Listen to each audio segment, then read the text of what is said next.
and welcome to CryptoBiography. I'm your host, Brandon Starr. This is episode 287 of CryptoBiography, and what we're going to be doing is a special Christmas story. This is part one of a two-parter that will end next Sunday on Christmas itself. And so I hope you enjoy it. It's called The Bite Before Christmas.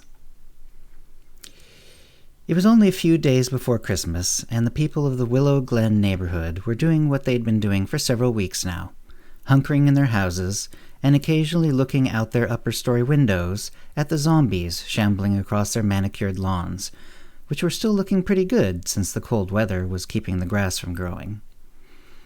A few days into the apocalypse, the power had gone out. Everyone charged their batteries and stretched as best they could, but the cell phone tower stopped working a week later. About that time, the water had stopped running. By then, all the people of Willow Glen had filled every container they could. Since then, they had started to go stir-crazy, waiting for the end of it all, or for salvation that wasn't coming. In the Sanderson household, Mom Katie and Dad Wayne were watching their kids, Georgie, 9, Travis, 7, and Sammy, 4. The first days had actually been a challenge, as the kids were going wild from boredom and fear. But as soon as it became clear that their noise brought the undead scratching on their doors and windows for hours, even Sammy had stopped her crying. Why was Willow Glen spared on this holiday season from the total overrun that had taken almost every other neighborhood in the city, county, state, and country? 8 months ago, an extremely aggressive, extremely charismatic, and extremely successful home security salesman, Rick Longton, had come through. He had sold nearly every house the Total Defense package. In fact, he had sold it to everyone except the Wilsons, across the street from the Sandersons, and that had only been because the Wilsons had been on vacation in Baton Rouge. They were now dead. While the Sandersons were grateful for the Total Defense package and the blockadable windows and heavy-duty doors it provided, things were extremely upsetting for them all. The water was plentiful, but once some of it had started to get bacterial slime, Katie and Wayne had insisted on putting a capful of bleach in every container, which corrected the issue but made the water taste bad. And since they hadn't had electricity or fuel to cook, meals became increasingly dull and strange.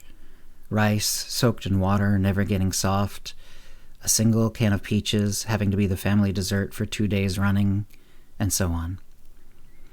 Like most suburban neighborhoods, their house was surrounded by other houses all around. It was half a mile to walk to anything, and they didn't know if there was anything still there to walk to. Wayne still knew that at some point in the next few weeks, or at most months, they would have to make a run for it somewhere, and in his heart, he knew that he would have to go first to see if he could find a path without becoming a zombie snack. And he knew in the heart beneath his heart that this attempt would kill him. Before the zombies came, Wayne had been a CPA. He'd gone to the gym, but rarely more than a few times a month. He had a paunch, which was somewhat shrinking during this time of stress and rationed food, but he had few muscles and little stamina. Because of the isolated nature of the suburbs, hardly any people came through. There were a few groups at first, but they then thinned out. As they thinned out, the zombies did as well. Yet they could almost always see at least one roaming around. The kids had started to nickname them.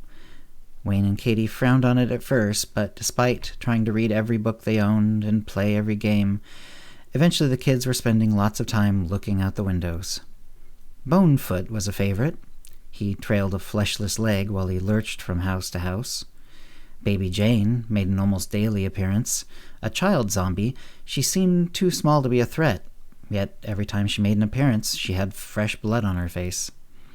And old Granny Z, who never had any blood on her and walked extremely slowly, got drier and more brittle-looking every time they saw her. It was 4 days before Christmas when Wayne and Katie decided they would have to take action. Wayne had been going to the attached garage to run the engines of the 2 cars briefly. They did this to make sure the batteries didn't die, and also to charge one, and only one, phone a little bit to see if they could get any information. This had yielded results for a while, but now there was no service of any kind, phone or internet. They now just cycled the phone off of airplane mode occasionally to see if anything came up. If they ever saw a connection, they would call for help, but it never happened. And in those first few days before the service completely disappeared, calling 911 or the police or anyone at all they could think of was met with unanswered phones. Because they had some books downloaded to the phone, they also used the battery to read and reread those books. But mostly the phone sat by, waiting for the occasional, half-despairing attempt to reach for a signal. This day, as always, Wayne went to the garage alone while Katie watched the kids. It didn't take long to run the cars, because he couldn't run them long. With all the windows and doors shut up tight, running the engine for more than a few minutes was dangerous. Today they'd made a decision. Both cars ran on regular unleaded, and the Tercel was getting low. It was below a quarter tank. The Explorer, thank goodness, had been nearly full when the zombies came, and was still about 3/4 full. His attempts, every 3 days now, to make sure the batteries never ran out and that they could keep their cell phone going had been successful. Hopefully, the cars would still move, but there was no way to move either vehicle more than a foot without opening the garage door, and that idea was a non-starter. They did have a 2-gallon gas can. It was empty, and had been ever since they'd bought it a few years ago, when it had only been purchased after a mix-up when each of them had thought the other had filled up the Tercel, and they'd run out of gas. He found an old hose, checked to see if it was reasonably clean, and cut it off about 6 feet from the end, and started a siphon. Of course, he got some in his mouth, and was barely able to put the end of the hose into the can while sputtering and spitting out gasoline. He kept spitting and wiping his face with his sleeve until the can filled, then raised it up until the gasoline stopped flowing. He put those 2 gallons into the Explorer, then repeated the process until the Tercel had only enough to get a few miles in an emergency. Doing this was the decision they'd made. It was fine to have a backup car, but they wanted to have as full a tank as possible in one vehicle, and that was the one that could go off-road in an emergency. Neither of them had any doubts but that the roads would be in a horrible condition, and that they would likely have to run zombies down. Those things would be far easier to do in an SUV.